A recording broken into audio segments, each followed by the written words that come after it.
ये 10 रुपए के पैकेट पर जीएसटी कैसे लगती है। 4 रुपये 70 पैसे इसे टोटल बनाने की मैन्युफैक्चरर की कॉस्ट आती है। 2 रुपये वो अपना प्रॉफिट निकालता है, 6 रुपये 70 पैसे हो गए।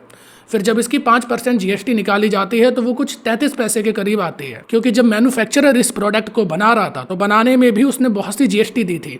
जैसे जब सैलरी दी थी तब जीएसटी गई थी, जो रॉ मटेरियल खरीदा था उस पर भी जीएसटी लगी थी। तो टोटल उसने 40 पैसे जीएसटी पहले दे चुका था और अब 33 पैसे पूरे प्रोडक्ट के ऊपर जीएसटी लग रही थी, क्योंकि यहाँ पर आईटीसी लगता है। मैन्युफैक्चरर ने 40 पैसे पहले ही जीएसटी दे चुका है, तो वो 33 पैसे जीएसटी नहीं देगा।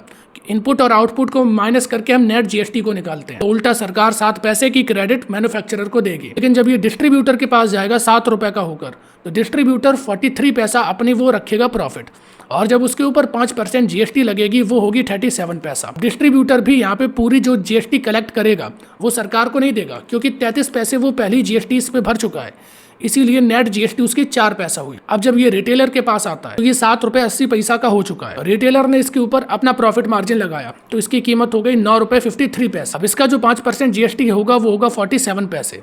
लेकिन ये कंज्यूमर से 47 पैसे कलेक्ट तो करेगा, लेकिन सरकार को नहीं देगा, क्योंकि ये 37 पैसे पहले ही डिस्ट्रीब्यूटर को जीएसटी दे चुका है।